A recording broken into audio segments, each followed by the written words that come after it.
Where our veterans' voices are heard. MBR Talk. Hey, thanks for supporting our channel by watching and listening. Find us on the web at mbradio.us. Theme song is going to play or not. I don't want to have it playing in the background and I don't even know. So let's check and see if the Trench Talk theme is going to play this week. There it is. You tuned into the Farron Dozier Show on nbradio.us, Trench Talk Edition, and Live Tour Sports. Catch me here Wednesdays at 4 p.m. Pacific Time, only on nbradio.us. How'd I do? Was that a good take? That might work. All right, good evening. Welcome to the Farron Dozier Show on KCAA Radio, 106.5 FM, 1050 AM. Also streaming from the KCAA Radio.com website and nbradio.us. We got to bless the show before we get started. Let's go. When I was in my mother's womb, I had a calling on my life to do something in the glory of God and marry it like a wife.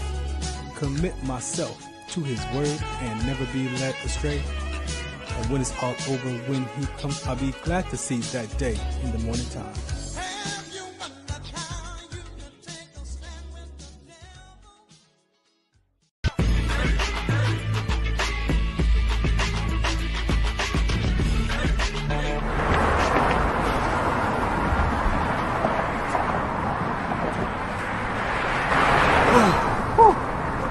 Hey, what's up, man? How you doing? I'm blessed, my brother. How you doing? I'm good, man. I'm good. Hey, did you see the game last night? Oh, that was a good game. But did you see the shot?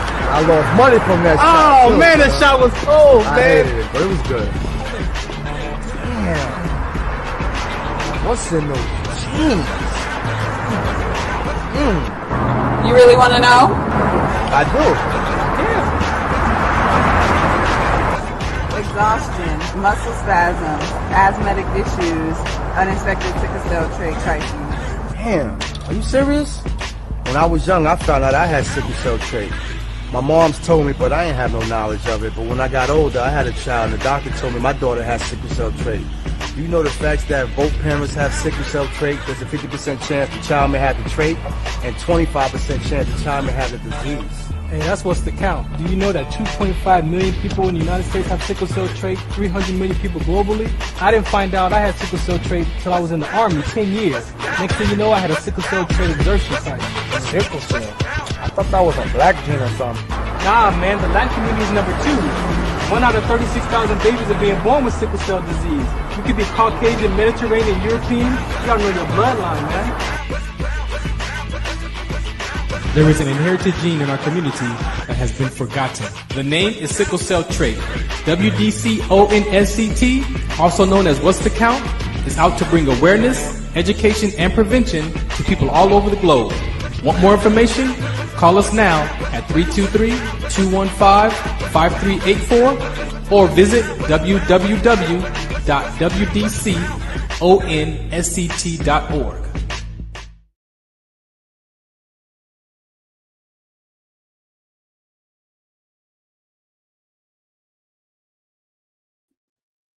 All right, welcome to another episode of the Farron Dozier Show right here on the Military Broadcast Radio Network. That's right, MBR.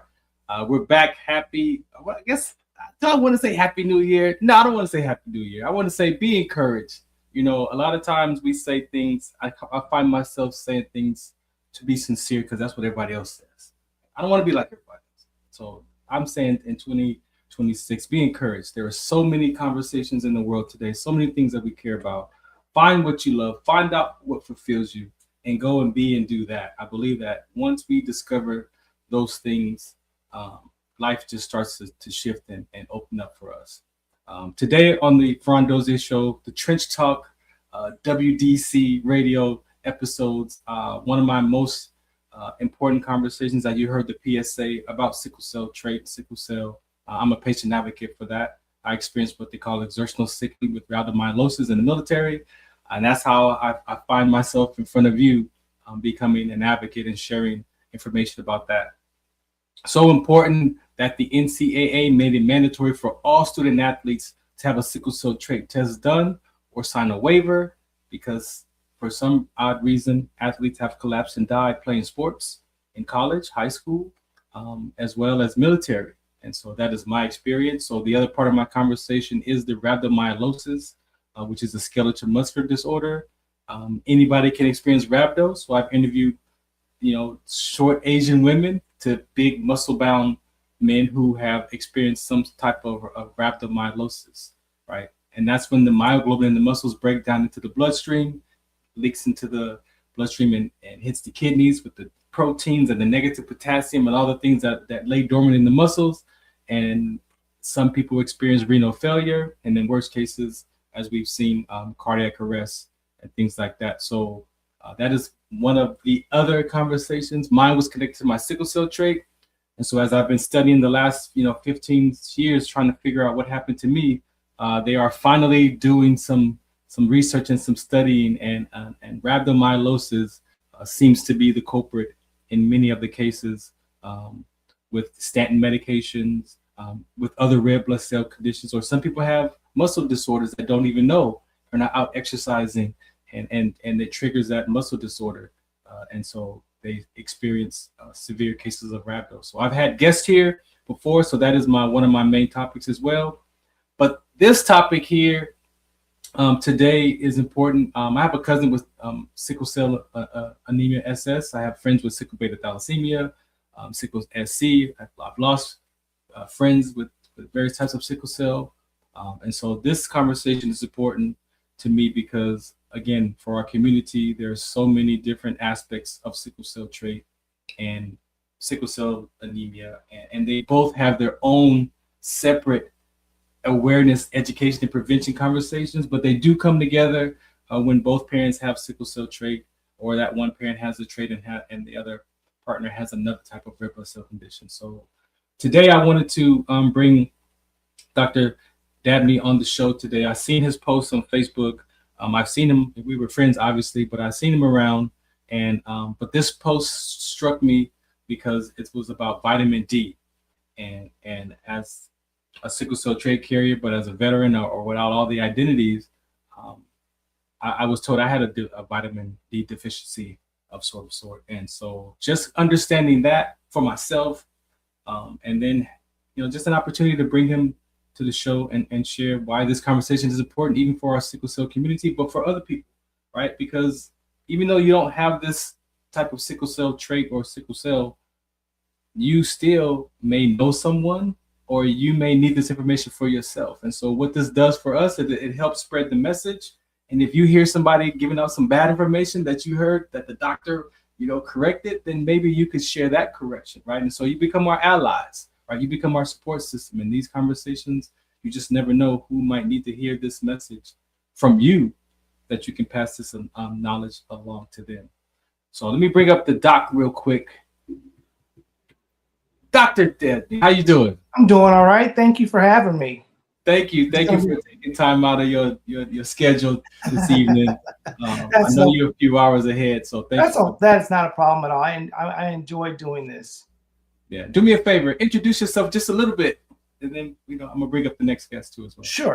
Sure. So my name is Dr. Paul Dabney. I have a degree in naturopathic medicine. I also have a couple master's degrees in science education and in master's of public health, primarily with emphasis in infectious diseases.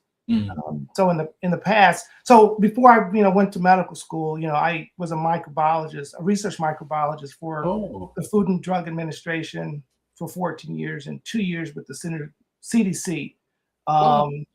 So my background is pretty much steeped in science, but I had a keen interest in naturopathic medicine based on personal experience. So my mother, her grandfather was a Native American medicine man. So he taught her a lot of different things. He passed it down. Well, she passed it down to me. And then working at school, working at the FDA and CDC, there was a couple of incidents where I was working with antimicrobial resistance. So we were looking at different ways that these bacteria were becoming resistant. And I was doing some research with green and black tea, and found out they had a lot of different, antimicrobial properties. So based on the information the research I was doing, I knew that we were gonna have to come up with something different, something better than your traditional medications, because we were running out of room. We were running out of like maybe 2 antibiotics were actually effective for certain bacteria. Yeah. So I said, well, I want to do something different, which was kind of unusual for me. But I decided that going to naturopathic medical school was the choice the choice for me. So that's how I got into this. But I've been practicing naturopathic medicine for about 12 years, based out of Decatur, Georgia, and but now I have do telemedicine. So I'm here and I'm there. so I see people, in Georgia, but I also see people in the United States and abroad. Yes. That's cool. You sound like my board member, Dr. Maisha. We call her the trait doctor. She does telehealth as well. So she's doing. I think she's licensed in like 20 states so far. So she's able to see and help sickle cell trait patients as well, because a lot of we'll talk about that as well. Just the view of that conversation. Yeah, COVID did that. COVID did that. Everybody was switching to telemedicine, and that was a great way because some people couldn't get out of the house. So this was a way to kind of open the door for them. Yeah. That's cool. Thank you for that. Thank you. Let me bring up my my other guest for the other segment, number 2. What's happening, my guy? You're on mute. Can't hear you. There you go. All right, what's happening? I ain't want to be loud in the background. I know. Well, you're not a stranger, man. Introduce yourself to the listener. Give some background. Derrick Bush, retired Marine. I guess we're gonna sit here and talk about the motorcycle culture, man. We've been rocking since the end of 2012, basically. Yeah, we're like 13 years in this. Going on 14 years. Yeah, I appreciate you. And like I said, that second segment is going to be dedicated to the MC world.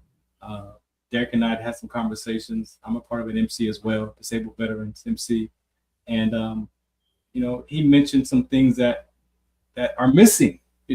Not right or wrong, good or bad, but in this MC world, we forget that these systems and these clubs and these memberships are people.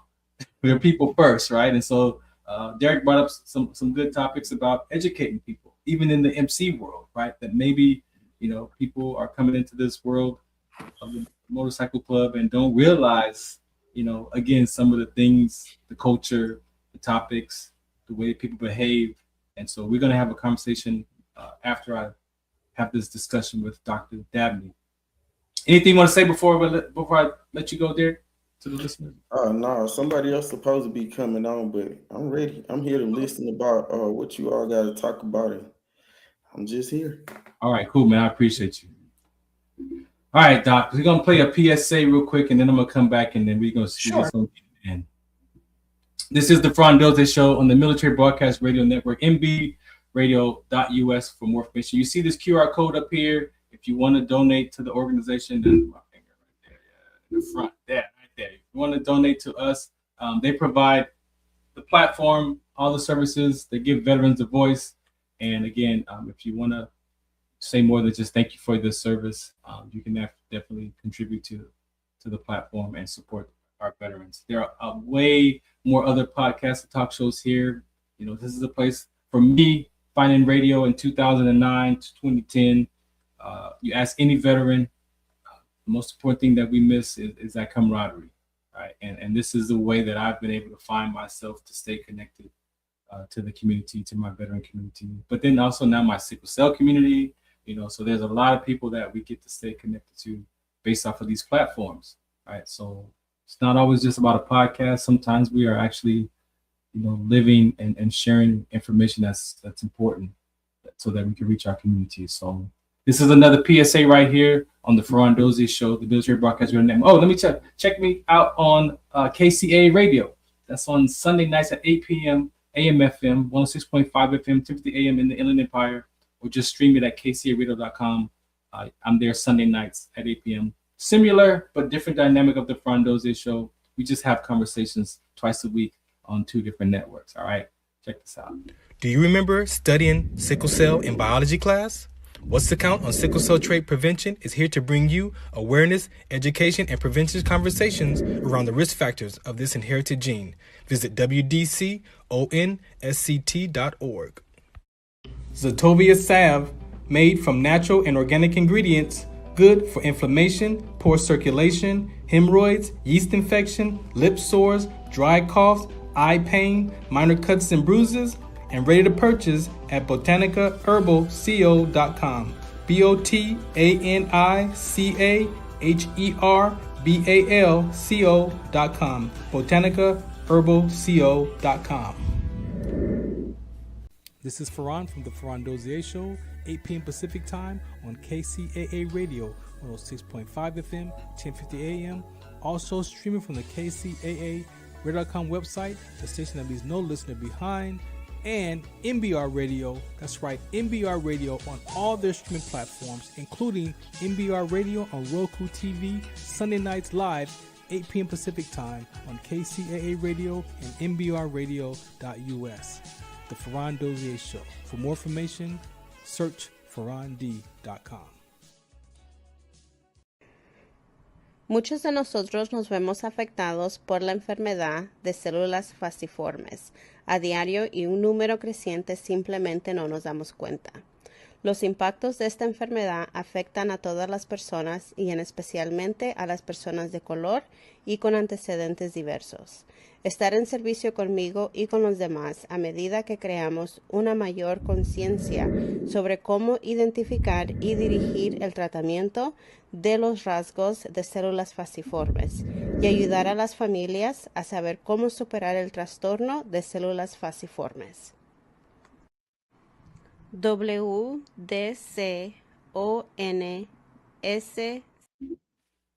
All right, welcome back to the Farron Dozier Show on the Military Broadcast Radio Network. Again, these conversations are very, very important. So if you're listening, you want to take some notes, you want to find out some more information, you definitely can reach out to us at wdconsct.org.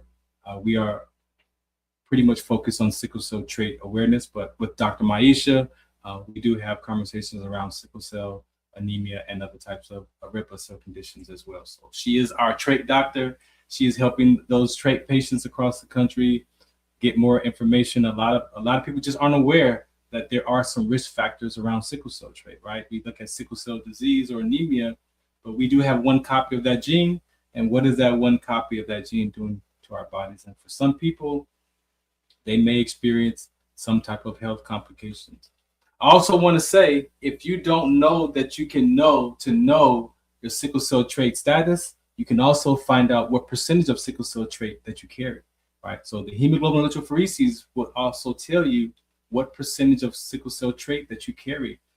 For us, we have, as you see behind me, we have, that's me. I have one normal hemoglobin A, adult hemoglobin, and then I have one gene that sickle cell trait red blood cell that can mutate. And a lot of people don't know that you can actually find out what percentage trait that you carry. I was able to find out during my transition out of the military, and I'm about 40% of my red blood cells are the sickle cell trait S gene, and then I have about 50-something percentage of hemoglobin A, and then I have a small percentage of A2, sometimes around 3.5 to 3.7 of A2, right? So you can definitely find out your sickle cell trait percentage. That is one of my campaigns that I've launched this year for 2026.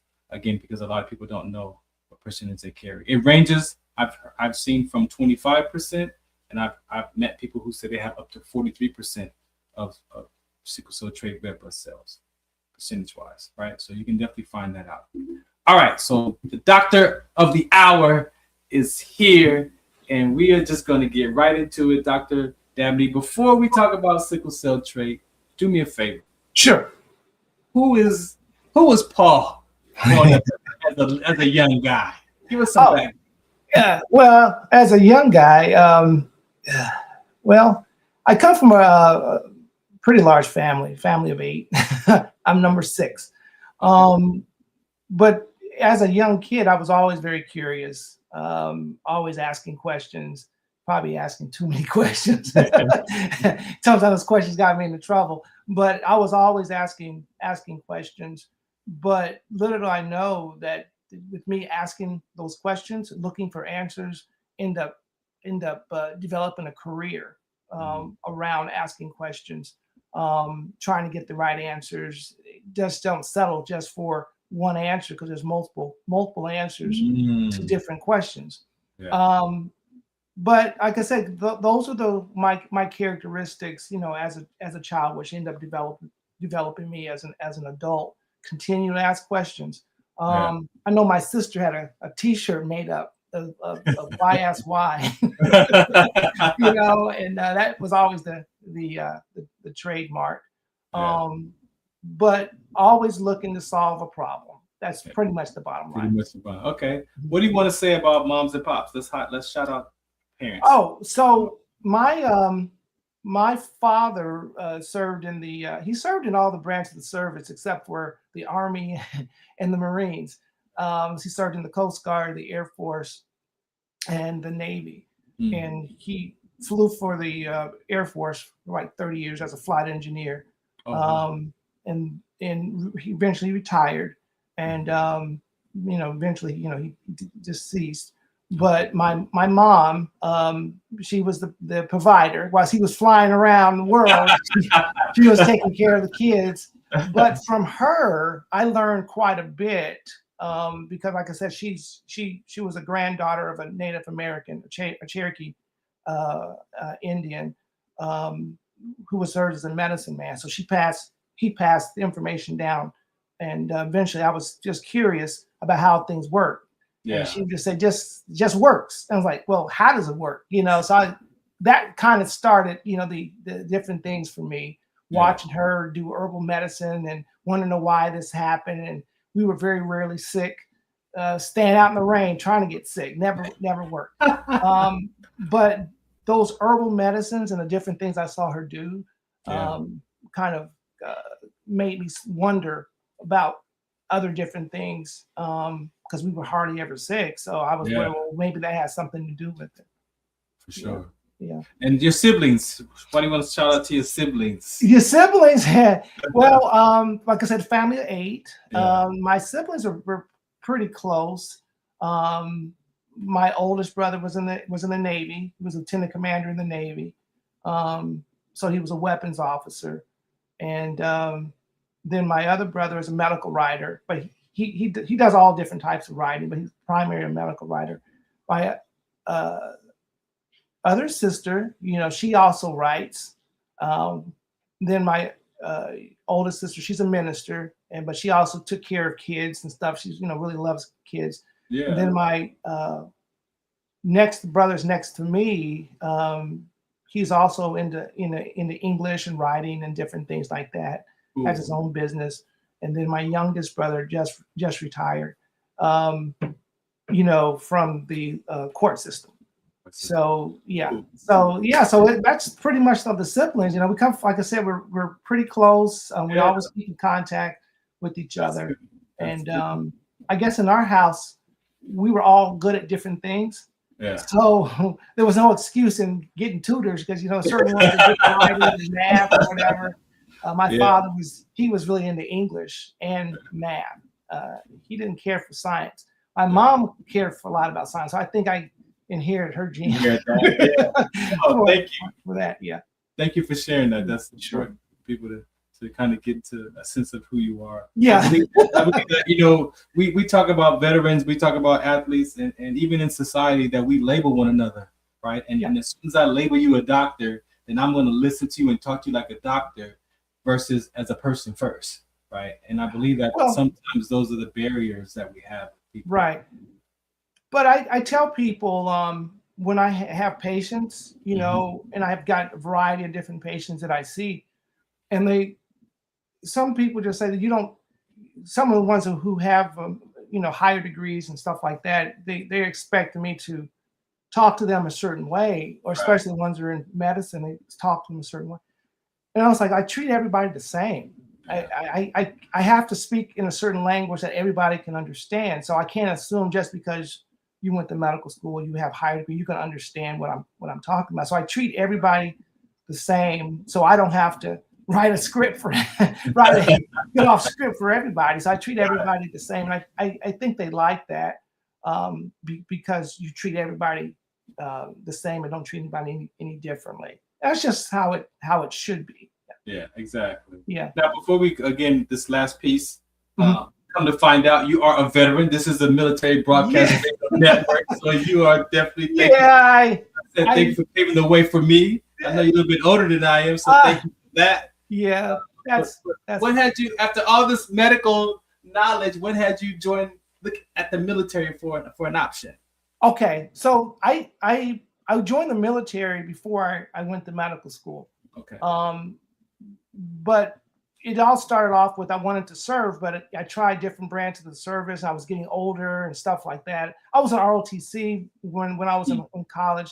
Then they found out I had flat feet and they snatched my scholarship. It was Navy ROTC. They snatched the scholarship away. Oh no! So I was always looking for the military because I always felt that's my place. I come from a military family. So anyway, long story short, it was like I tried other different things, the Air Force, and came very close. And then they said, "Oh, you got to have a master's degree." I didn't have any other degrees. I just had the bachelor's degree. So I'm like, okay. So I eventually wanted to join the Army. So I tried. They said, you're too old. So, so my wife was actually she was a medical student, so she was going to try to get into the Army National Guard.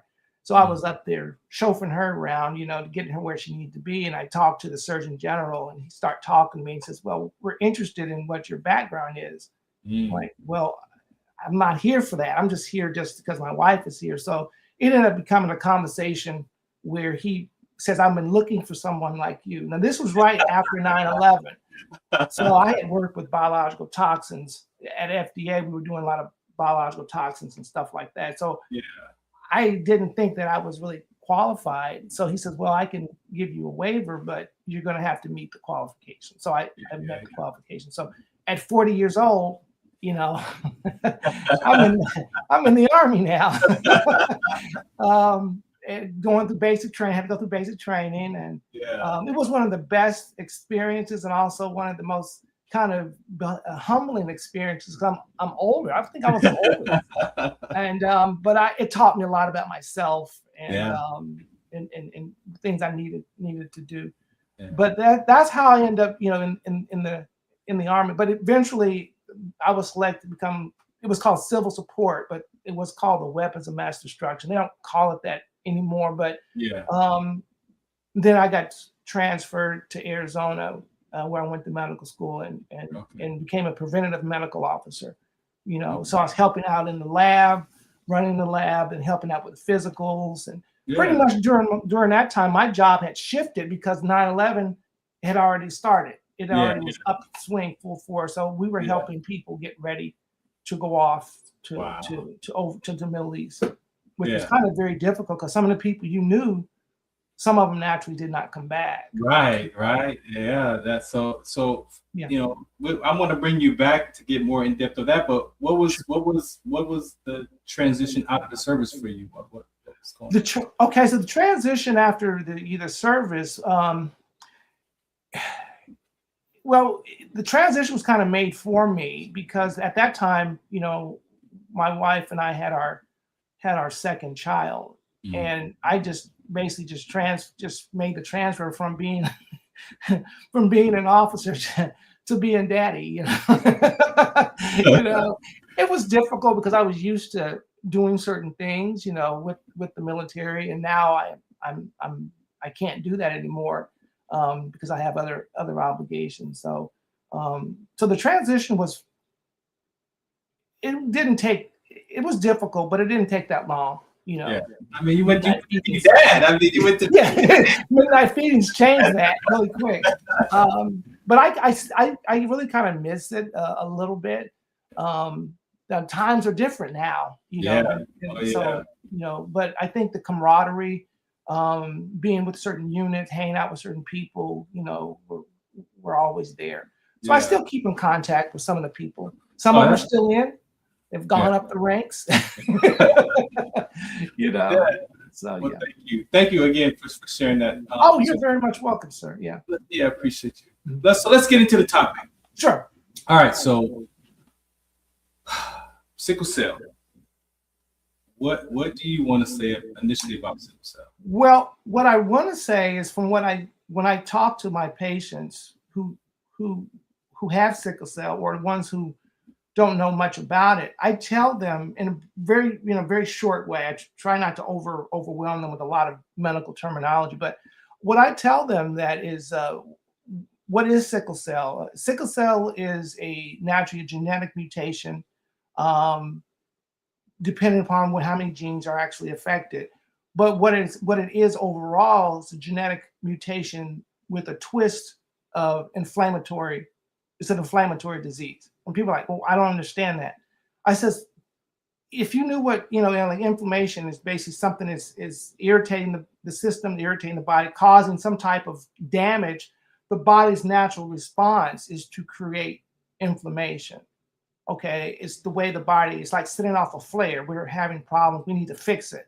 Mm-hmm. And if this continues to happen, the inflammation gets worse. The body just is trying to let the other parts of the body know that there's a problem, but it becomes chronic. So with sickle cell, it's an inflammatory disease because with the cells clumping up damages the blood, the blood vessels, which when the blood vessels get damaged, there's a compound called cytokines is released to let the body know, hey, we've been hurt, we've been damaged. And it keeps happening over and over and over again.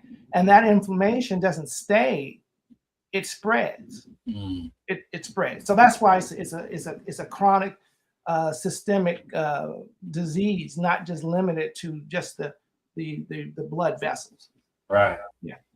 And but that inflammation can cause so many problems. So one of the things that it causes is it damages the endothelial cells, the cells that inside the blood vessel. Let's say the red blood. I mean the red blood vessel. It damages that, and before it becomes damaged, those cells create nitrous oxide, and nitrous oxide opens the blood vessels up. It opens it up so the blood can flow normally. But with it being damaged, the blood vessels shrink. And that's what you have in sickle cell. Now you've got this small space and it all clumps up together, damaging it in the process causing more problems, more pain in the process. So that nitrous oxide is extremely important to have, but it's damaged, and if your body doesn't replace it or you don't have the right nutrients to help build it up, you're going to end up having more of a problem. And that could lead to the chronic pain because of those. Yes, that actually can lead to pain, but also can lead to, once the blood vessel is damaged, you have fats, minerals, the basic deposits that fill in that gap, and that builds up, creating this huge plaque, which now causes the blood vessel to get even smaller. Yeah. So yeah, it creates a lot of pain, not only due to the sickle celling effect, but also due to the blood vessel collapsing in on itself. Right, and so we know that blood flows everywhere. So yeah, people still can have crises everywhere. The blood flows. Right. Can you touch on the acute chest syndrome? Can you touch on that? Yeah, I can touch on that. That's the one I hear about the most. Yes. A lot of people actually have that. Matter of fact, it was just the other day, a patient just got out of hospital because of that. Mm-hmm. So with that happening, with the like you were saying, the blood flows everywhere. So in this particular case, the blood flows into the lungs. Okay, you have the blood flow into the lungs. So if you have the sickling effect, you can cause the blockage of that blood vessel that feeds the lung. And when that happens, that lung has to have a good supply of oxygen. or a good supply of nutrients to feed the organ. Once that happens, you start cutting that blood supply and oxygen supply and nutrient supply off, you're more likely to start starving that organ, okay, that lung, and now you have a major problem. So with that being said, once you have all this blood kind of pooled in one area, the fluid comes out. So now you've got this fluid that comes out and it dumps it into the lung. Now you've got pneumonia. Yeah. So, but it's I guess to explain even better, without the pneumonia issue, it's just where the blood supply is cut off and the lung is struggling, to get that, to pump out to get the circulation going, and it has a very, very serious problem. So it's not necessarily because they caught a cold? What do you? I don't understand. Like if I call it the flu or something, could the flu trigger that, or that just? Yeah. Okay. I'm glad you brought that up. Yeah, so could it be because I got a virus, or could it just be? It could be anything. I'm glad you brought that up. So let's look at it this way. Make it kind of simple. Let's say, for example, a person who has sickle cell and they caught the flu, or they had a bacterial infection. Right. Well, the body is already primed to fight this problem. It's already primed for that. It's already having problem with blood circulation, inflammation. So you've got these cells in your body. They're pretty much in all your major organs. It's called mast cells. I'm not sure if you've ever heard of them, but mast cells are part of your immune system. And they basically, once there's damage or inflammation, these cells release some compounds like leukotrienes or histamines. There's a whole bunch of them, but histamine is one of the major ones, which basically with histamine, it tries to open up the blood flow, tries to open it up, but also comes with allergic responses. You have a histamine response. So when these mast cells become stimulated, and we're talking about with sickle cell, you're constantly being involved with inflammation. That inflammation drives and stimulates those mast cells. So you can take something as simple as a cold or bacterial or viral infection or even just being exposed to allergens, environmental or food allergens can trigger these mast cells. And now once you have all these mast cells being triggered, releasing all these compounds. Wow. There's one compound in particular, it's called tryptase, and that creates a major problem because it not only creates pain, it also creates degradation of bone. Oh wow! Yeah, so that's to come from losing limbs or losing. Come on, that's necrosis, so, AVN, right? Right. So, yeah, that could be one of the. No way. So I wrote an article not too long ago that talked about the relationship between mast cells and sickle cell. People are like, what do you mean a relationship? Wow. Just think about it.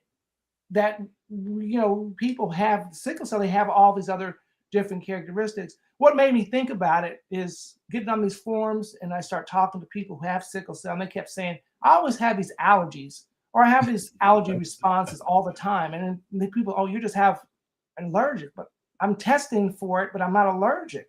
So it made me kind of think, and I started doing some research and found out that, So one of the things that the mast cells release is something called substance P, and the P stands for pain.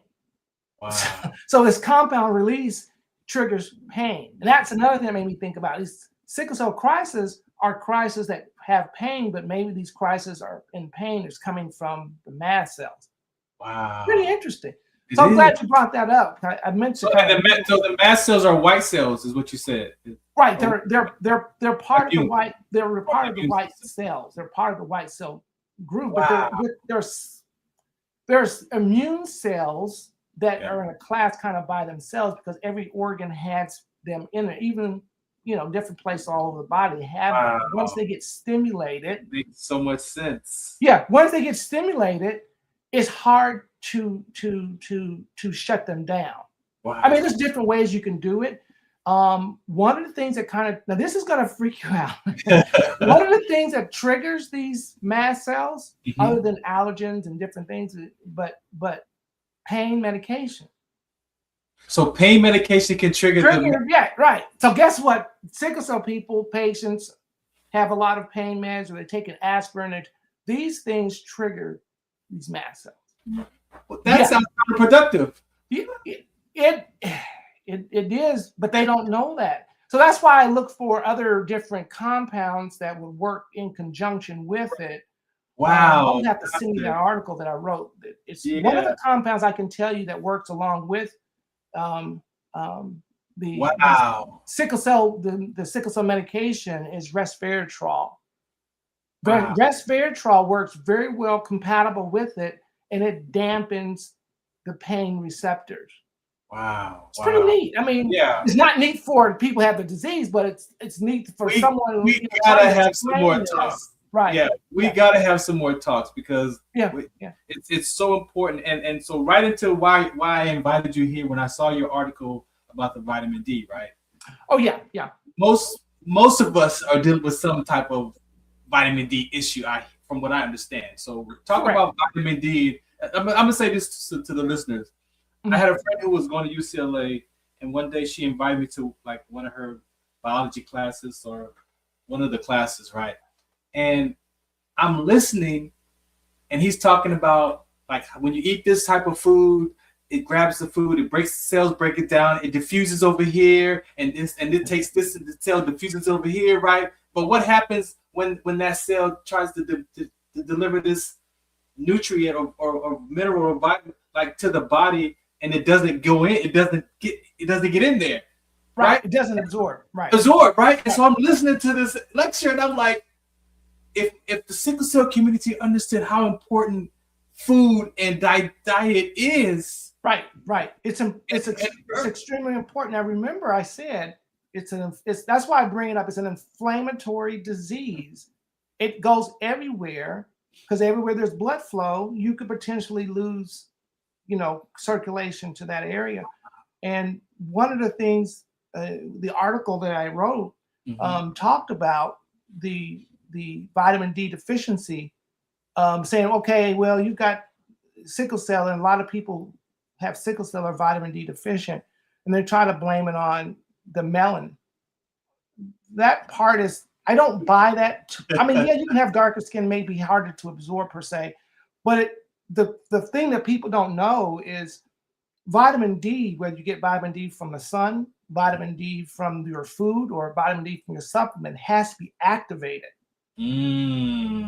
So yeah, you can be dark and still not have the vitamin D, but you're still getting vitamin D from food sources or supplements. So how do you explain that? Yeah. Well, how to explain it is that vitamin D has to be activated. Wow. It has to be. So all those different places I just described to you, it's not active. It's just an inactive compound that's waiting to be activated. So what activates it? Yeah. Magnesium, zinc, and B6. You got to have those components in order to activate it. Because if it's not activated, guess what the body does? It's a fat soluble vitamin, right? Yeah. If it's not activated, what do people do when things aren't working well or they're not productive? You get shoved in a corner, Yeah. In this case, it's a fat soluble, so it gets stored in the fat. Whoa. So now you've taken the vitamin D, taken out of blood circulation, and you put it in the fat cells. And now you got a vitamin D deficiency, even though you are getting vitamin D, but it's not active yet. Wow. So that's why I wrote the article, not because of the pain, because I hear people complain about it, but also they say, the article, the majority of the people that come in to the emergency room, whether they're kids or an adult, are vitamin D deficient. Yeah. I guess what vitamin D does. So vitamin D is not just for bones and teeth. That's what people equate. You teach But vitamin D, you have vitamin D receptors all over your body. All of them. So that means vitamin D is going to stimulate you, turn on genes to do something. And when you get vitamin D and it's active, it goes to these receptors and turns these genes on to do a function. One of them is to modulate pain. it turns down those pain receptors, so you're not dealing with as much pain. If you don't have it, those pain receptors go up. So I guess the rule of thumb is this: vitamin D is a modulator. It modulates your immune system. It modulates pain. It wants to go, if something goes up, it wants to bring it back down, and vice versa. Wow. So that's why vitamin D is so critical, especially with people who have sickle cell. Remember, they're losing bone. And the reason why they're losing bone is because if they're vitamin D deficient, that calcium is not pulled from the diet. Right. It's not. So what happens? If it's not being pulled from the diet, guess what happens? Like, here's what happens. If you're not getting enough vitamin D, your calcium levels go down, right? Body's going to pull it from somewhere. So your parathyroid is going to say, hey, we're low in calcium. So guess where it pulls it from? Bones in your teeth. Oh my God. So that's why it's critical that sickle cell patients have to have vitamin D, not just for, controlling the pain, but also keeping the calcium where it's supposed to be. Now, I am missing a part to this. One of the parts that's critical. It's not just magnesium, zinc, and B6. Once calcium gets into the bloodstream, it has to be told where to go and redirect it. You don't want it to go a lot into the blood vessels. You don't want to go into the soft tissue. You want to redirect it. So K2, vitamin K2 works with magnesium to put calcium into the bones and the teeth. Come on. It sounds too simple, but I know it. But it makes, once you're looking at the big picture and showing how the parts work, from time I eat something, what happens to the body? What happens to vitamin D? So I've gotten people's vitamin D levels up when they say they couldn't get them up because it's all about activation. If you're not being active, I'm gonna sit you in a corner. Oh my goodness!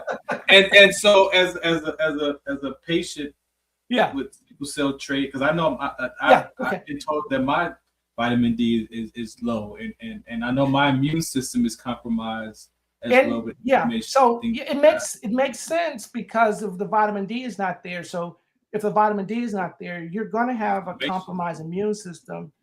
You're going to have a lot of different things that vitamin D actually controls the serotonin and dopamine. So there goes your people that are depressed. So that's what depressed. Yeah. So that's why the depression. Right. So vitamin D does more than. Makes sense. Yeah, it makes sense. I didn't put that into the paper because it had nothing to do with pain. But I'm just trying to let you know.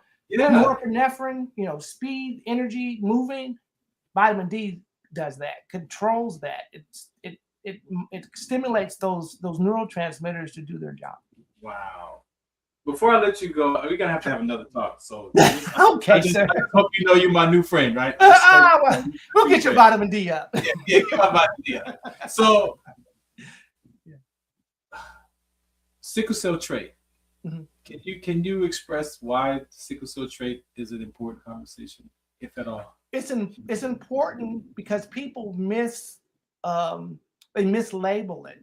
Basically, I've heard this. Well, I've got sickle cell trait. Well, when my doctor told me I got sickle cell trait, you're not going to have it. You can't have a crisis. You can't have all those different things. And it's like, well, if you knew what the word sickle cell trait and what it does, you wouldn't be having this. So people, even though they have gone to medical school or have some whatever, there's a lot of people out there that don't know, or they weren't taught things very well, about it, unless you're a specialist or whatever. But still, people still need to know that sickle cell trait, you can still have the same symptoms as if, you had sickle cell, even though you don't carry both. You have, instead of having, you have that one gene that's instead of having two that's messed up, you have that one. You still have sickle cell. So if it's sickle, it can still function as sickle cell anemia, but not as blown, but you can still have the pain, crisis, and everything a sickle cell patient has. Yeah. No, thank you for that. You're very much welcome. Yeah.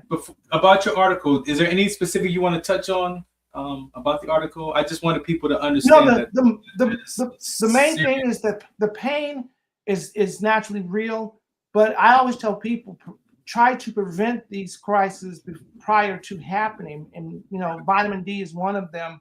But hydrating, getting enough food that has nitrates to boost up your nitrous oxide.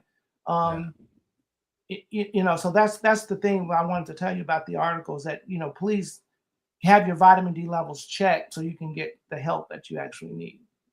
Now, in our community, I can only speak for. I advocate for lupus and other causes as well, but I know for sickle cell, the relationship to the medication, right?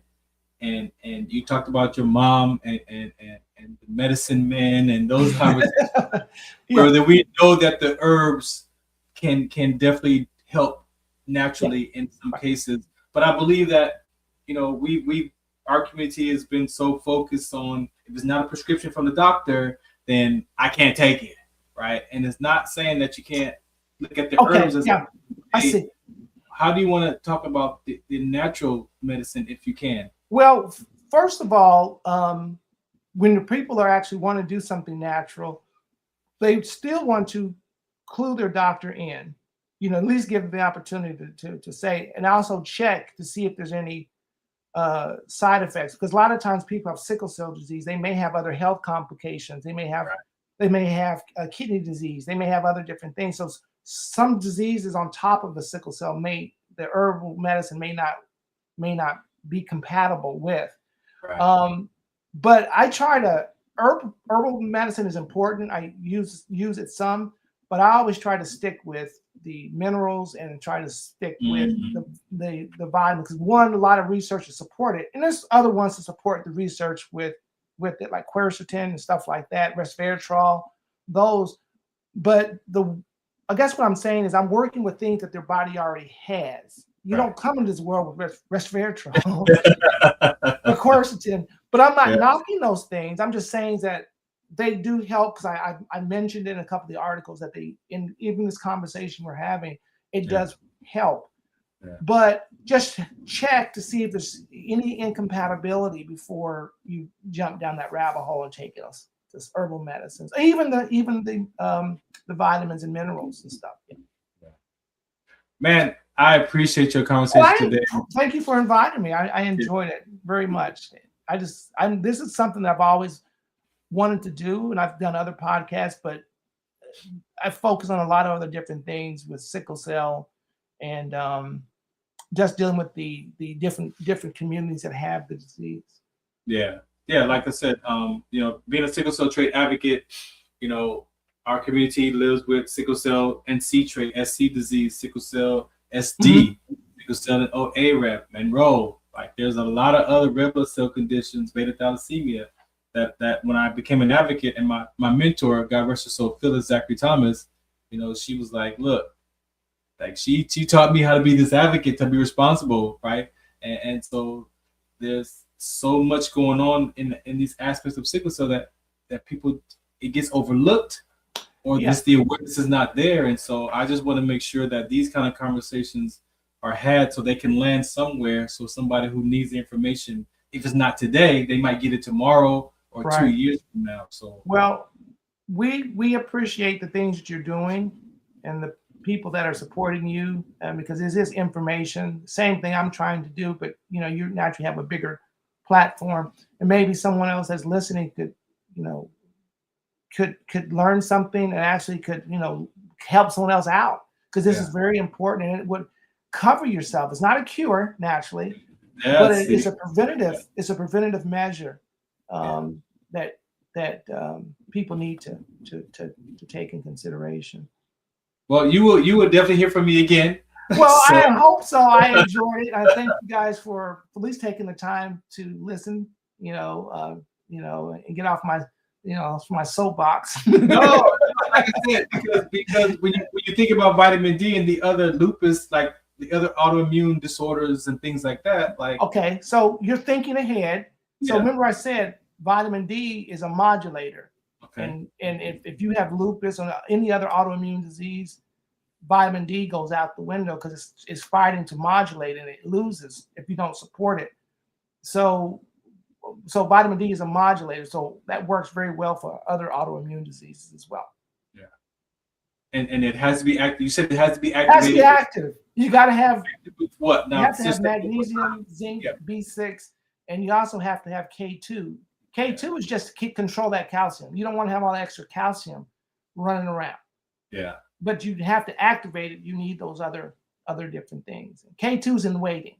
it just makes so much sense with sickle cell and I know with sickle cell SC disease, a lot of my friends that have SC, a lot of them experience the avascular necrosis kind of pain, right? They have one thing I want to tell you that if you were going to do something, if there's one mineral that they really need to be taking is magnesium, because magnesium hydrates the cell. It makes it less cyclic and less sticky. Now, it's not going to change it back to a normal. So I'm not saying that. I'm just saying it changes it just a little bit to keep it from getting trapped in between the blood vessel. And also it hydrates it, puffs it up a little bit so it's not so sticky. Yeah. Yeah. So that's. Yeah. All right. We're going to have some more talks for sure. All because right, sir. Thank you very much for everything. My mission for this year is just bringing awareness, re-educating the community about sickle cell trait and sickle cell. So, Doc, thank you for your time, man. I really appreciate you. Thank you very much, sir. All right. Thank you so much. All right. This is the Farron Dozier Show on the Military Broadcast Radio Network. I'm going to take a quick break. We're going to come back and talk to Derrick, my retired Marine friend, about this MC world. And just to give you some context, we're not bashing. This is not pointing fingers. This is a space where we talk about education, awareness, and information. And even in the motorcycle world, they're people, right? We're people first. We look at the world and we look at the government systems and we look at the doctor system, all these systems, and we think it's an organization or a group. But yeah, it is. But it's people in these organizations and these groups, right? So what are we dealing with as people, right? We all dealing with some kind of now, I don't think any one of us escapes some kind of emotional fracture, some childhood, whatever. We talk about mama issues, daddy issues, whatever that is. Those are real, right? And unless you've done the work around to unravel some of those stories that your subconscious mind has been carrying since for 2 years old or whatever, and then we become adults and we forget, and then we just start acting out these emotions and talking to people these kind of ways. It's not right or wrong, good or bad, but just sometimes we just need to take a step back and we say that we listen, but if you listen to react or to respond, you might not be listening, right? So I'm going to come back and have this conversation. This is the Farron Dozier Show on the Military Broadcast Radio Network. Shout out Southwest Account. This is Farron from the Farron Dozier Show, 8 p.m. Pacific Time on KCAA Radio, 106.5 FM, 1050 AM. Also streaming from the KCAA Radio.com website, the station that leaves no listener behind, and MBR Radio. That's right, MBR Radio on all their streaming platforms, including MBR Radio on Roku TV, Sunday nights live, 8 p.m. Pacific Time on KCAA Radio and MBRradio.us. The Farron Dozier Show. For more information, search farrond.com. Do you remember studying sickle cell in biology class? What's the Count on Sickle Cell Trait Prevention is here to bring you awareness, education, and prevention conversations around the risk factors of this inherited gene. Visit wdconsct.org.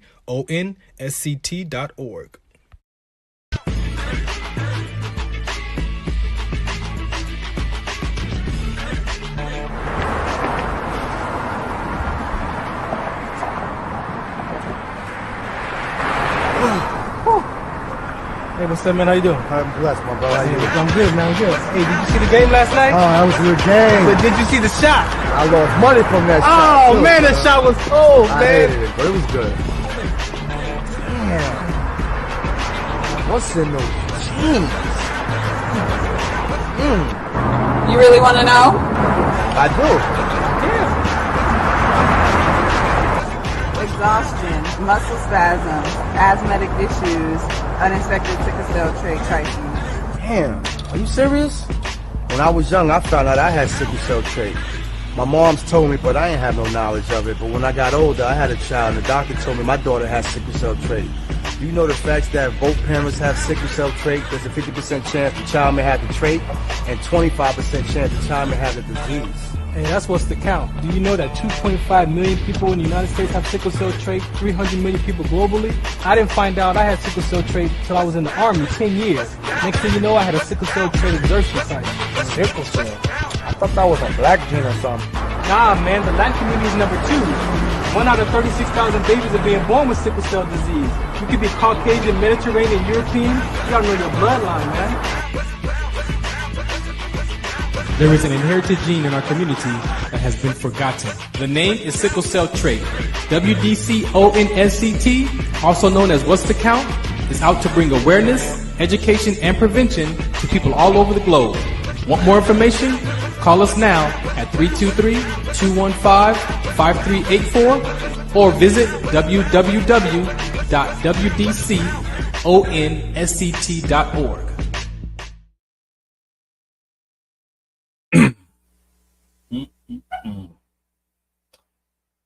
All right, welcome back to segment 2 of the Farron Dozier Show. Again, this conversation, you may hear it directed to the motorcycle community because this is what we're talking about or talking from. But at the end of the day, as I talk with Dr. Dabney about life and just whether it's living with some type of inherited gene or disease, or you're an athlete or you're a veteran, at the end of the day, a lot of it, underneath all of it, is the sense of belonging, right? As human beings, we want to belong. We want to be connected to people. And a lot of times we grow up and the most important people in our life, our mother and father, we're disconnected. At some point, we get disconnected from that. And I believe that I've learned that there is a natural disconnection between that child and that parent, that child and that father, and that child and that mother. There's a natural human being disconnection that happens. And unfortunately, if the parents don't understand that or are aware of that education or belief or understanding, that the child's, that wedge of the disconnection gets wider and wider. So by the time they're, 12, 13, 14, and you probably yourself can remember telling your parents, well, you don't understand me. My parents don't understand. Yeah. And you get with your peers and it's like, yeah, our parents don't understand. Right. Even there was a song about it. Right. But at the end of the day, not understanding that disconnection between the parent and the child and the parent, that we are susceptible in our adult life to looking for a sense of belonging, whether it's into another woman or a sport or military or a political party or even an MC. And so sometimes people join clubs and MCs not because they necessarily may consciously want to, but sometimes we join things to feel like we're included, to feel like we belong, to be a part of. That's the natural human being survival type of function, right? And so I'm gonna bring up my buddy Derrick, who's a part of this MC world as well, and we're just gonna have a conversation. We got a guest that's gonna be with him, but just looking back at the motorcycle world, and Derrick's gonna tell you. A lot of veterans, I believe the Hells Angels, all that, they were veterans coming looking for a place to join and connect and have that camaraderie, that sense of belonging, right?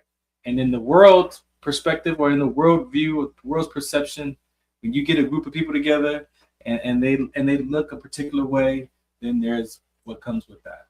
The labels, they're violent, they're gangsters, they're thugs, they're this, they're that, they're that. But on the outside looking in, but what's going on the inside of that club? What's going on the inside of the people that's a part of that club? We're going to touch on it a little bit today. Mr. Bush, what's happening? Yo, what's up? What's happening? I don't know why your camera's off.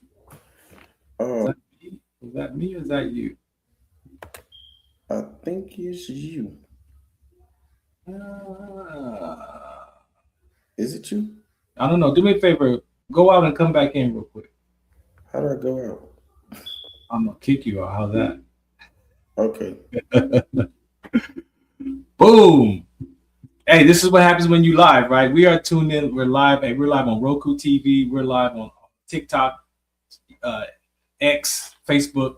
This is real life. So again, I'm a part of an MC myself, Disabled Veterans. This cut right here, I used to be a part of Vet Hunters. But then, you know, I bought this cut. So I just made, this is my retirement cut. I ride on my damn Spider. But, you know, this MC world is different. And there's a lot of opinions about it. There's a lot of conversations about it.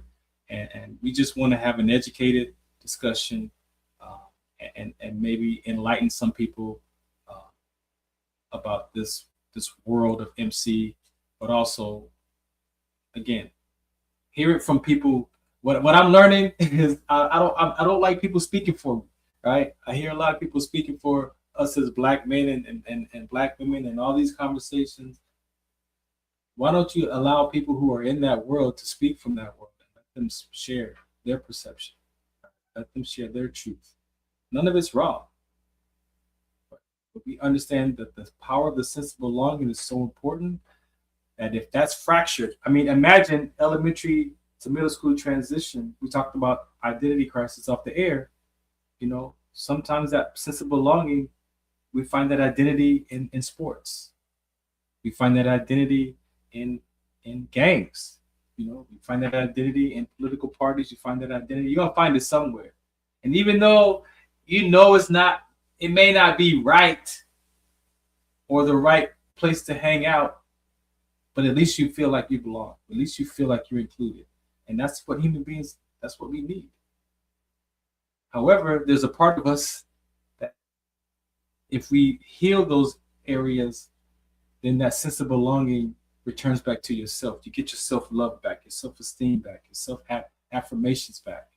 You get all that. When you get that back to you, guess what? Then there's the shift that happens in your heart where you don't want to hurt anybody, right? There's a shift that happens, that takes place that you don't want to. And that's why spiritually, the word says, love God with all your heart, mind, soul, body, and then love your neighbor with the same measure that you love yourself, right? And if we tell the truth, when I told the truth, I don't love Farron 100%. I had to stop saying I don't love Farron completely, but I don't love Farron 100%. I love Farron about 80% of the time. So that means I can only give away that much love to people, about 80%. And then that 20% that I don't like about or love about myself, that doesn't fall on the other person. It falls back on me. So then I got to do the work around my 20% to figure out why I still have issues with myself.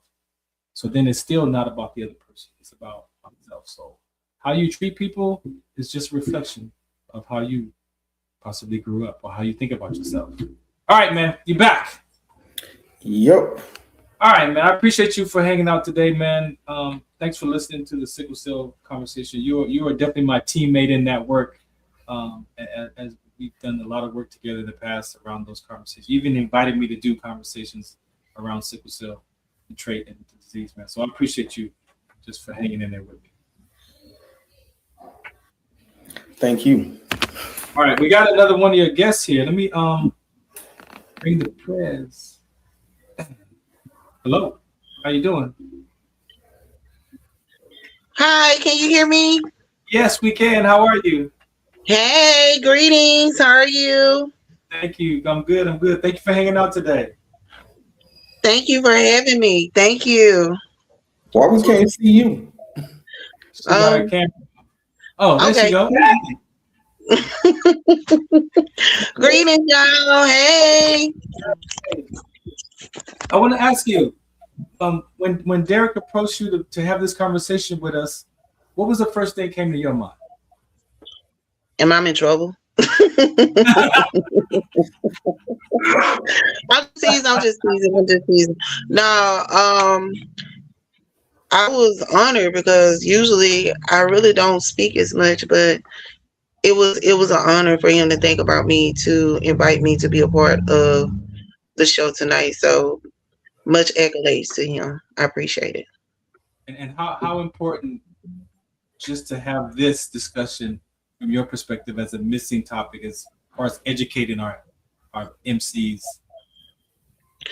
Me being an SC, it is important because even though we are guests on the set, we do need to learn how to move, how to act, etiquette and protocol. So when issues and things do arise, we know how to do it, what to do, and proceed and move forward from there. So everything ties in together as far as paying attention, listening, and practice and follow protocol. Do you? I kind of shared in the beginning, about that camaraderie and that sense of belonging. Is that a space that you get out of that world as well? Yes. The reason why I say that because I show myself friendly and my prayers to be reciprocated. So I start out by taking the initiative to have a smiling face, to bring good vibes, bring positivity, because I am in charge of my own vibe. And so the vibe that I bring is the vibe that I would love to have reciprocated. So it starts with self first. So how the way you present yourself is the way how people will receive you. I appreciate you for that because, in the world today, there's so many conversations about energy and vibe. And we don't realize that we the ones that's bringing that vibe to the table. Right. That is true. That is true. We don't realize that when I show up upset, I'm bringing upset to the table. Exactly. You are the responsible person for your vibe. Exactly. Right, but we walk in the room like it's the room that's got the upset and frustration. Right. Right. Like the room owes us something. No. Right. Be humble. Be cool. Thank you. All right, Derrick, man, you initiated this conversation with me. What do you want to say first of all to the people? Give us some context. Well, at the end of the day, when it comes to this like motorcycle culture, like we're all like guests of the motorcycle set, and like we talked about earlier, this here started from like veterans coming back home and stuff like that, and it basically came down to wanting to belong to something. Yeah. And like I think the lines of where this here started from and where it was, the foundation of it has been like smeared. And like you can't really have a conversation with people that don't even know like the history of they talk about the history of their club, but they don't know where like the motorcycle culture actually started from. Yeah. Right. I think that's a lot of what we're missing on the motorcycle set. We could talk about history of the club all day, but where did this here start? And like when it came to like the outlaw part of it or whatever, that basically came from people saying that you can't tell me that I can't do this, I can't do that. That's where it came from. And now we outlawing against each other. And they get so bad to where we outlawing within our club. Like, yeah. And the outlaw club is supposed to be like the gatekeeper, and like a lot of them are here causing like chaos. And I get it a lot of times. You don't fit the stigma of an outlaw. What's an outlaw? Like, yeah, tell me what an outlaw is, and I'll show you what it isn't. Yeah. Because at the end of the day, like I'm still a guest, even though I'm in an outlaw club. I'm still a guest. If I go to somebody else's clubhouse, I'm still a guest, and I have to conduct myself accordingly. And it always plays in my head, treat somebody else's clubhouse like it's grandmama house, because you ain't gonna go to grandmama house and cut up. Exactly. I got one more guest in the waiting room. Cinnamon. I don't think she want to come on. Oh, she want to just listen. Okay. That's cool. So Prince, for the women in this culture, the men we deal with ego, and we know we deal with, you see that some education could help improve or enlighten some dialogue.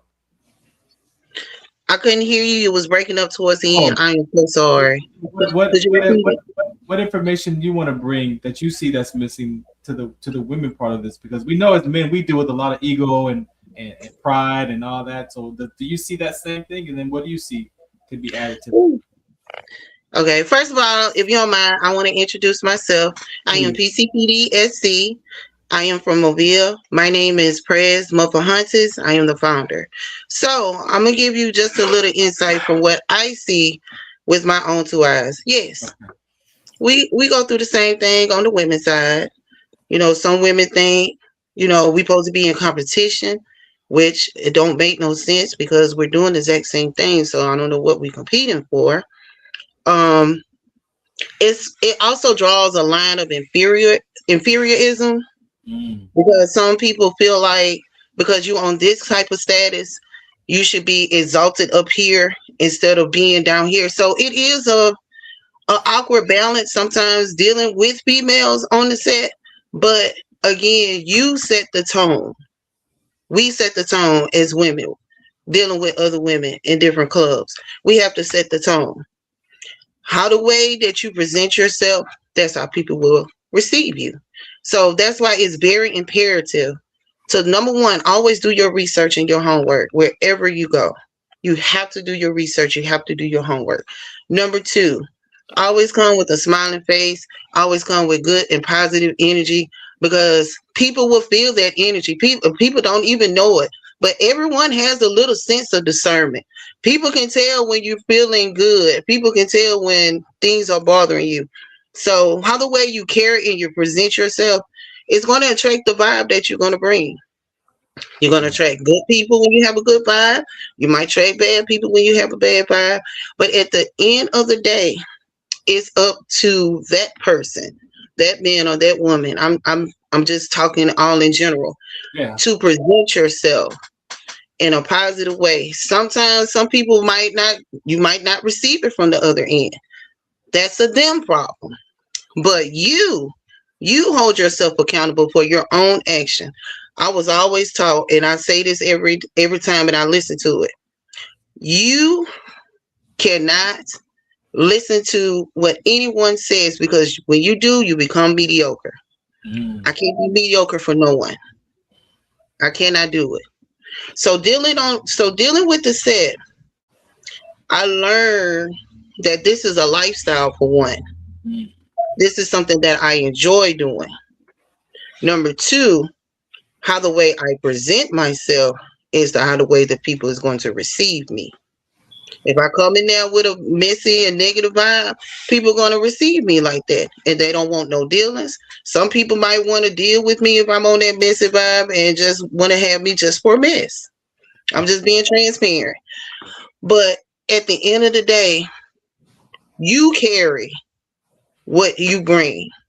It's not up to nobody. Should nobody make you feel how you should be coming into this set. You should already have that in you.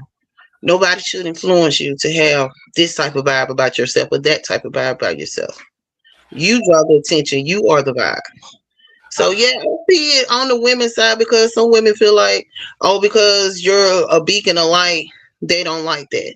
It's an issue. It's a problem. It shouldn't be if we're doing the exact same thing. I like how you said that because I'm 55, right? And I've been on my journey of healing my heart for 15. This is my 16th year, and only the end of last year I realized that I can't control how you think about me, but I can definitely control how I land on you, and that's what you're saying. Right. I can control how I land on you, but I can't control how you think about me. But if I land on you in a way that's kind-hearted or patience or whatever, then you're going to receive that fruit from me, regardless of whatever you with. Right, exactly. Because even the Bible said you're supposed to show thyself friendly at all times. Right. So if that's the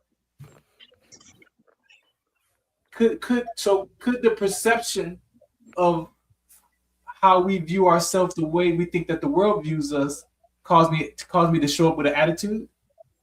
It shouldn't, because you shouldn't be easily influenced. But I'm saying, you think it can cause that for me to act like I'm my identity is better, or I got to be a particular behavior because I have that vest on, that cut on, or that patch. The patch should never change you. You should never, ever let a patch change you. Because at the end of the day, it's not about that patch. It's about the person in that vest. You hold the weight of that vest, not the patch hold the weight of you. So if you come in huffing and puffing and stuffing, you're not going to last long. You got to come in gracefully, humbly, or the set will humble you. Trust me, the set will humble you. So coming in a way to present yourself, especially if you on this set journey, because I only been on this journey for 13 years. So I don't know everything. I just only can see what I can see from my social club eyes. And how the way that any upstanding person should carry themselves is not only just a reflection of you, it's also a reflection of your club that you represent. Because like I educate my sisters, when we put on that vest, everybody's last name is PCPD.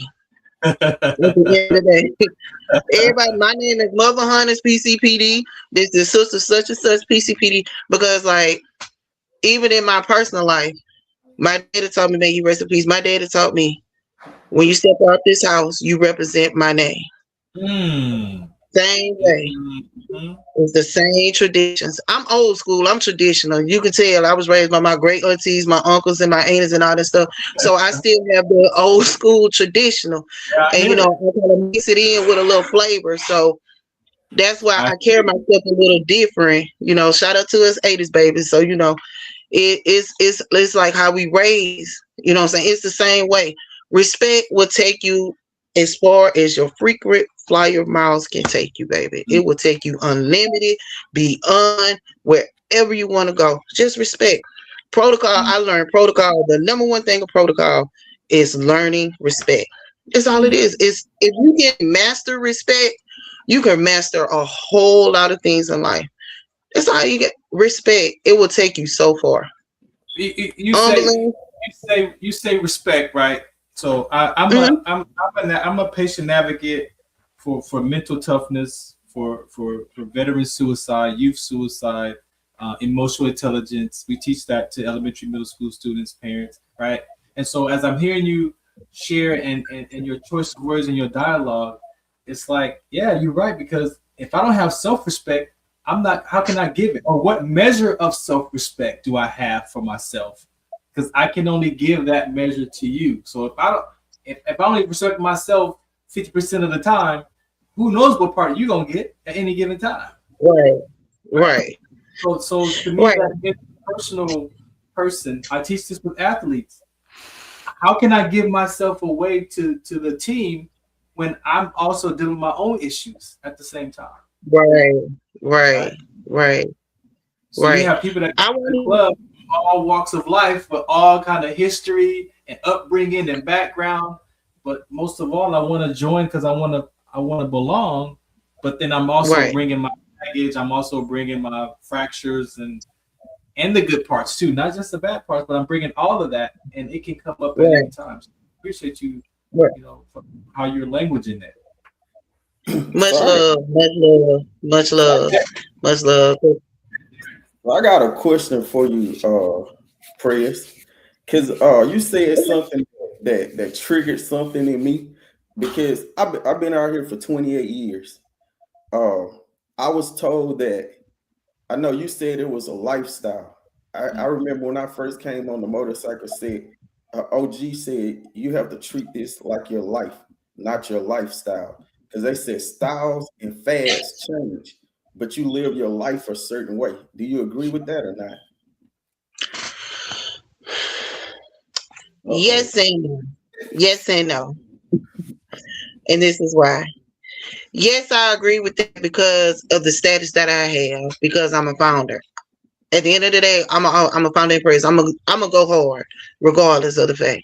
I'm gonna go hard behind my organization. I'm always go hard.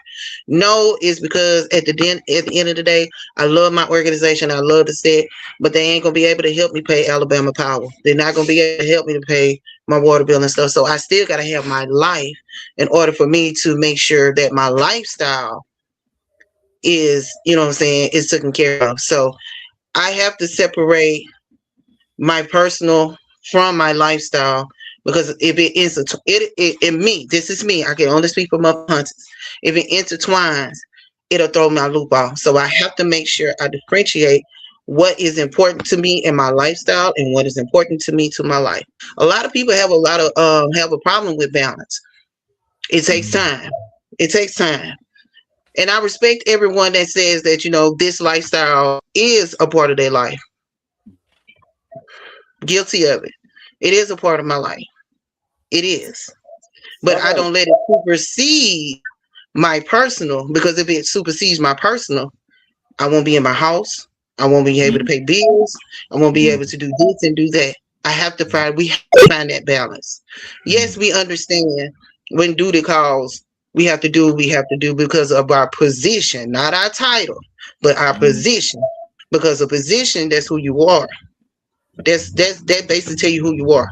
So when my position calls for me to move, which is action words, so I have to move in my position. But long as I'm not moving in my position, I'm chilling. I am who I am in my personal. But I have to have that balance. Everyone got to have that balance in their life in order for them to handle their lifestyle. Because the lifestyle will eat you alive. I have seen it done. It will eat you alive. But you got to have that balance. And no disrespect to anyone that feels that way. You got to make sure you can take care of this in order for you to do that, if that makes sense. It makes sense to me, but we started this about, does it extend beyond the patch? So how do you feel about that? Because when we start getting people inside our club in a prospecting period or whatever, we don't expect people just to be there just only for the brotherhood. Because I got brothers and sisters where they brothers call me brother and it means something. Their kids call us aunties and uncles. We go to functions outside the motorcycle set. And to be honest, I'd rather do that than be on the motorcycle set, because there's a lot of dangers on the motorcycle set because we lack education on the motorcycle set. And I feel like if we had more education on the motorcycle set, I think it'll be a more inviting place for people. People see the fun of drinking and stuff like that. But me coming from a military background, I see the danger. And if I'm out with my club brothers and they're drinking, guess what I'm doing? I'm not drinking. Somebody have a sober mind. Exactly. Because I'm not going to present myself smelling and reeking of alcohol. I don't drink, period. So I'm not going to present myself, you know what I'm saying? Hey, I'm not going to do that, because once I'm a lady, at the end of the day, when I have this vest on and this vest off, I'm a lady. I always make sure that's my expectation off the break. I'm a lady at the end of the day. So no, if I'm handling business or introducing myself, I'm not going to come to you reeking of alcohol. That's not presentable. So it is a decorum that you got to have to carry yourself. So when business, because in business can come anytime. I always have my expectation to expect the unexpected. So that's why it's a certain reason that I don't drink, I don't do this, and I don't do that. Because for one, I am the face. I'm the first one everybody see. I'm over our house. So of course, how the way I present myself is a reflection of my club. So it got to be some kind of decorum. I ain't mean to interrupt, but I just wanted to just put that out there. Sorry. You good. No, you good. No interruption. You mentioned the different roles, right? So we talk about, people get titles and power and they go to their head, and I'm the SA, I'm the president, I'm the VP, I'm the secretary. You have all those identity crises that come up with that. How do you handle that, and how would you recommend someone handle that when you have someone who is in the title position in that role, but they're losing sight of who they are inside of that patch, that title? I tell everybody I'm a due paying member. that just sounds it up. There's nothing else to say. I am a due paying member of my organization. Now, I was taught there is a difference between a title and a position. One thing, my title is the founder, but my position is the president.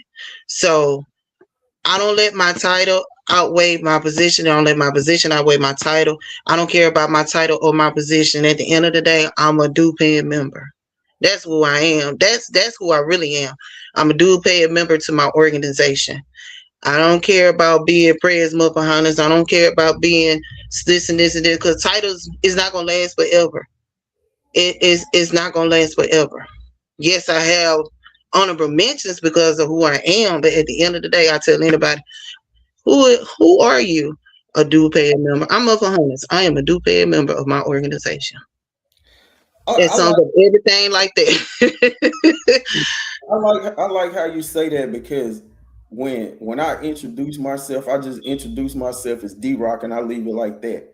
Like I've been like a title holder for 24 of the 28 years I've been out here. I've been a president, a VP, or a district president, regional, all of that. But the thing about it is, nobody will never know it because all they know is D-Rock.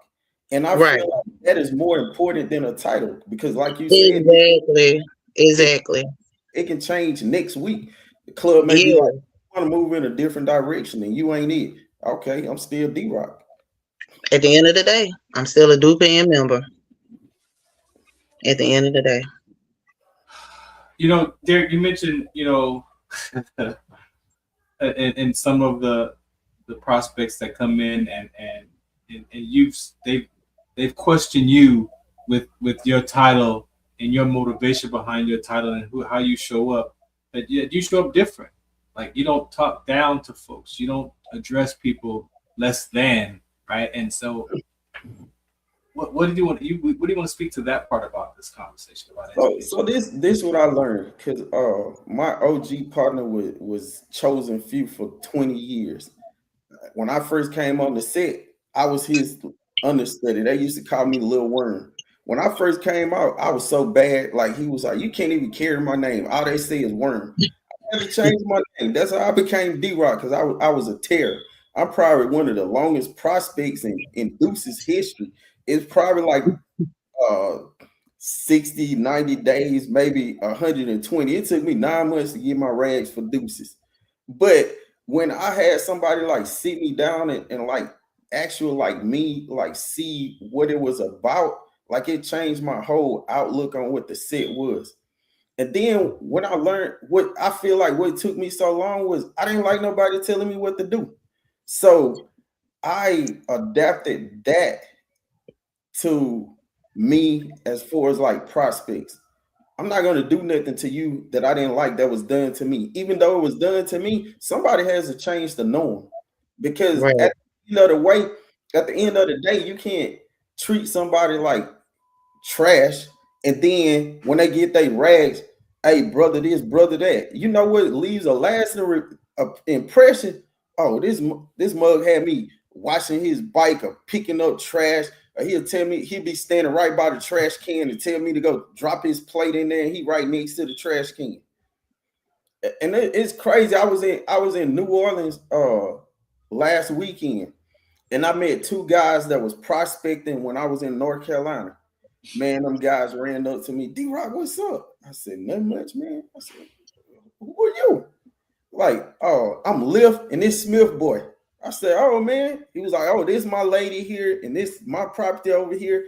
And like, they was like, man, you remember when we was in North Carolina and you got into it with that other brother because you took the trash bag from my hand? I said, bro, like, that was me showing you that presidents pick up trash too. I said, I never forget where I came from. And I said, if I'm sitting out there picking up trash with you, you ain't gonna never have a problem with picking up trash. And I said, I'm creating a trend that should carry on to the next generation, because, man, I'm about to be 50 years old. I'm about done. I'm about done with this. 28 years, more than half of my life has been doing this. Like, I don't know when I'm gonna hang it up. I feel it's getting close, but I don't know when it's gonna happen. But I enjoy the culture. I enjoy meeting people. I enjoy like the conversation you have, because they look at you different when you pull up on a bike and then you got a whole different state on your back. Oh, you came from Nevada, you came from here, you came from there. They talk to you different. There's a different level of respect. Anybody can ride locally. Holla at me when you got to fill up your gas tank about 10 times. Then we'll talk. Exactly. Does that mean you riding? I've been known to cross a couple state lines, hit 4 corners a couple times. Call me the 48 state king. I hit that like 9 times.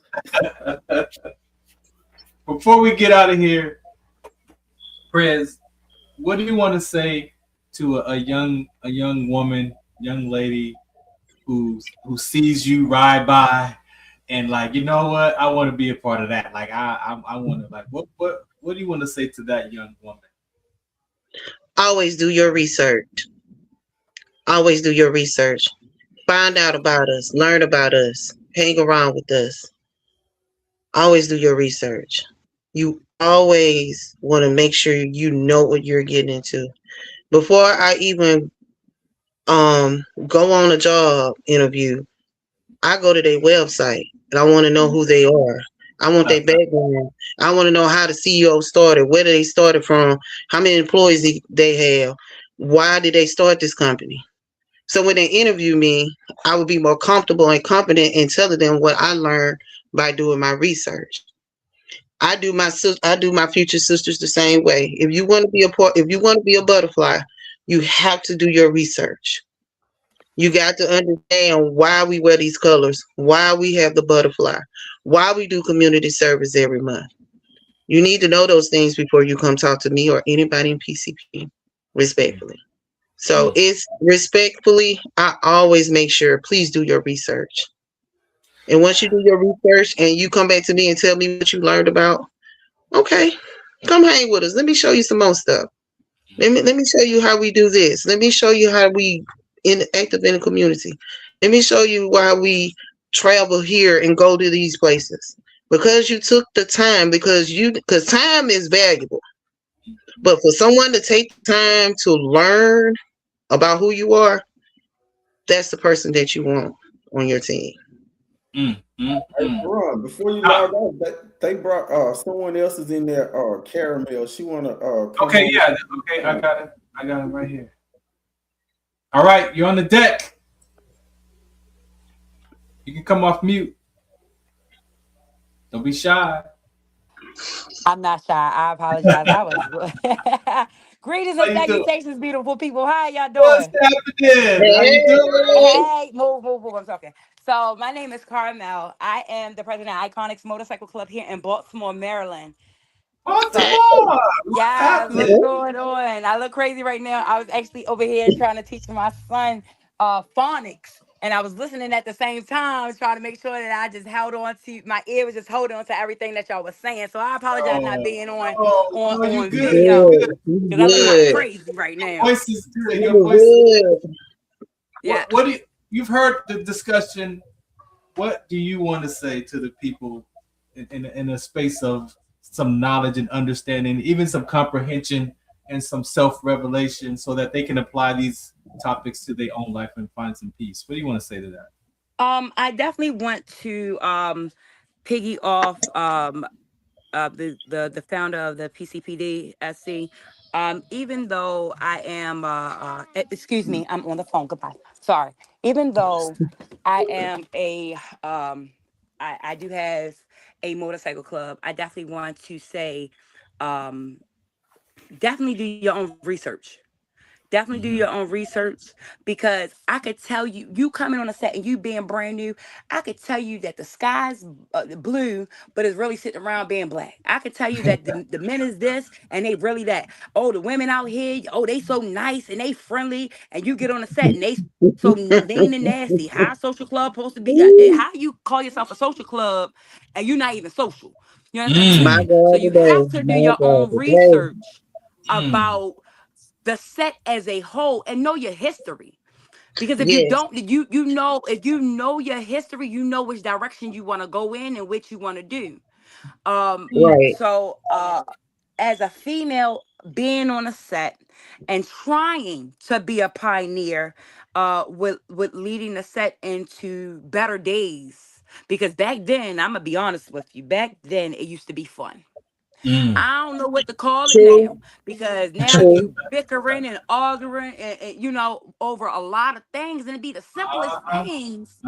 And you got the she say, you got the he say, and listen, and no disrespect, gentlemen, that's on this line. You got the men talking more than the women. Yeah. And Respectfully. here go the pillow talk. We know. So I think the biggest thing is that you have to know, first and foremost, what monster you're dealing with. Right. When it comes to the community as a whole, and know your position and the position that you're going to play. Right. Because if you don't know where you stand on this playing field, you're going to get either ate up or pushed to the side. So yes, ma'am. I definitely want to say that. I mean, it's a lot of good information that I was holding on to, while I was doing the phonics, but she definitely, ma'am, you are knowledgeable. And I thank you, because a lot of people, all of y'all, I don't want to just single you out, all of y'all. No, you good. I don't know that prospect. And the crazy things that I heard that, in the Alabama area, we all going through the same thing on this set. Yes. We going through the same thing. Yes. And and I'm gonna just be honest. Like I said, it looks fun, and it is fun. But when you don't know exactly what you're doing, you get caught up in a lot of stuff, and it don't become fun. It become dangerous. Yeah, and that's what D-Rock and I was talking about initially when we had this conversation. It's like there's a lot of knowledge that's just this conversation, education that's not being had, and I look at it like it's people. You got people from all walks of life, from all different backgrounds, and I don't want to always focus on the fractures, but out of the heart, out of the mouth comes the issues of life, and so out of your heart comes the issues, and that's what, especially if you in survival mode, it's a difference between living life and surviving life. And if you show up in survival mode, as Press was saying, your energy is gonna show that you're in survival mode. It is absolutely.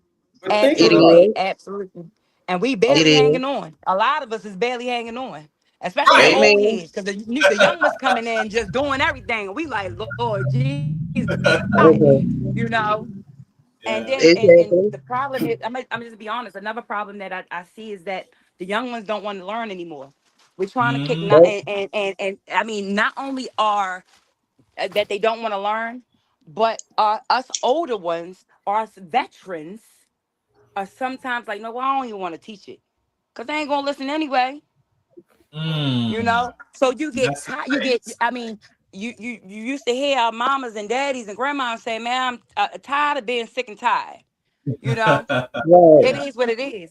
And you see a lot of the older clubs don't come back to the set because they don't want to deal with the foolery.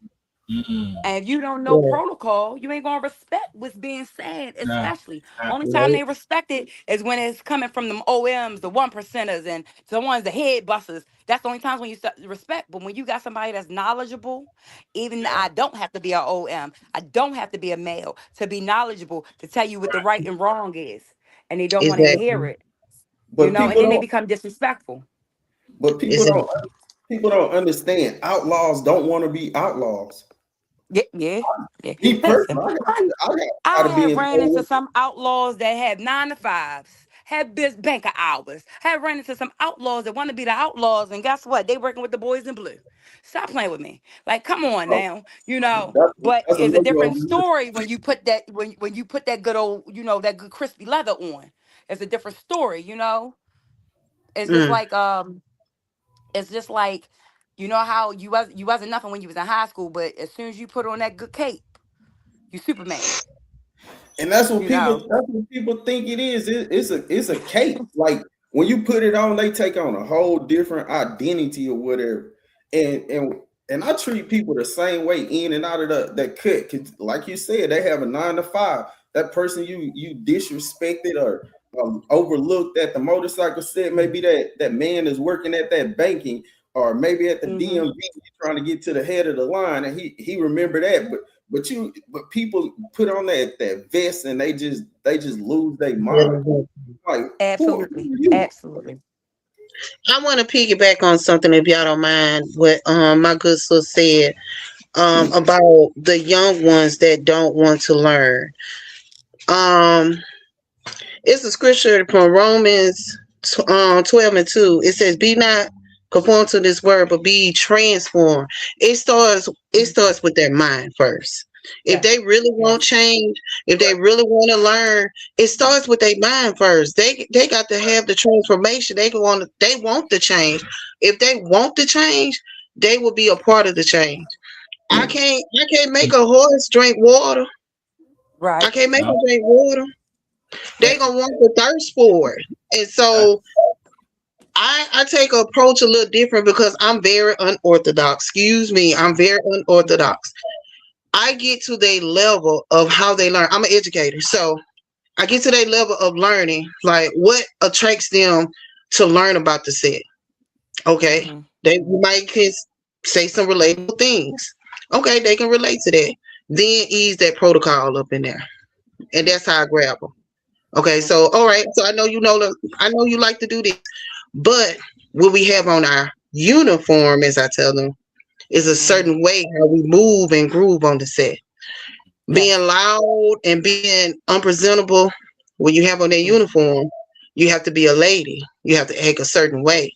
Because my men friends taught me they love a woman that's seen more than a woman that's heard.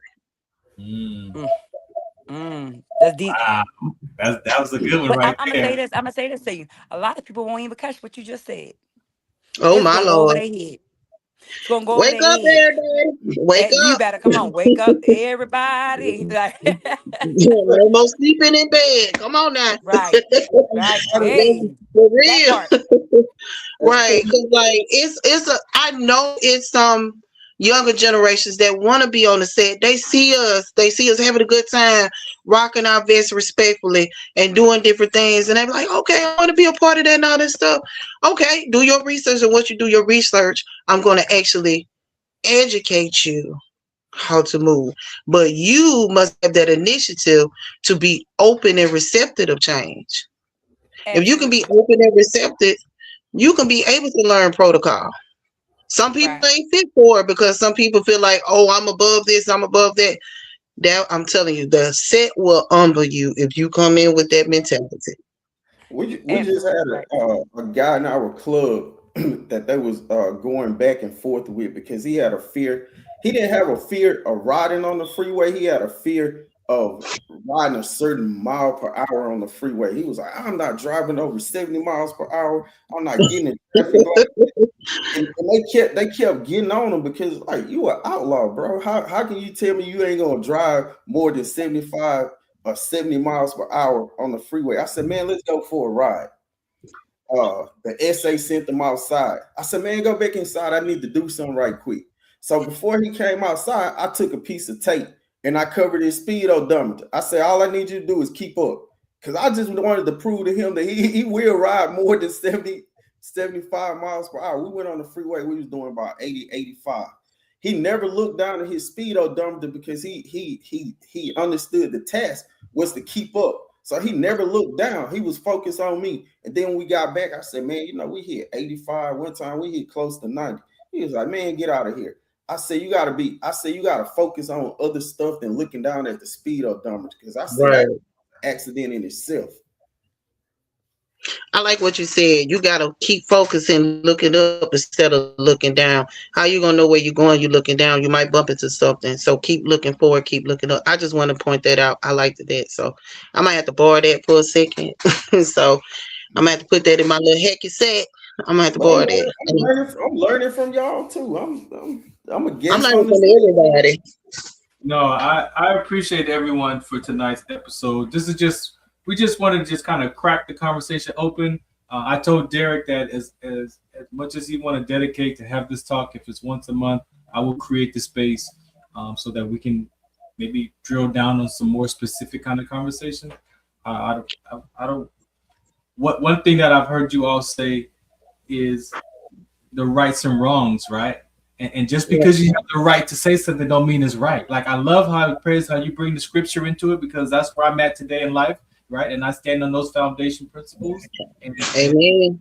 A lot of knowledge that when you apply those principles to your life, it'll change the way you think, it'll change your behavior. But if you're not willing to be that kind of person, then you're gonna get what you get. And we don't want you to get that from over here, because you're gonna get it from here. Right. And they're gonna give it to you uncensored. Right? And so it's to me it is a lifestyle, you know. And if you want to be about that life, then you gotta understand that there's some consequences and that there's some unforeseen consequences, right? Exactly. But that's in life. That's in the life that we live. General. Not just because you got that cut on or that patch on, but if you pay attention to who you're being as a person, you can, being patient can save your life. Absolutely. Really can. Patient really can. Absolutely. I think real quick, I don't know who said it. Like I said, I was listening.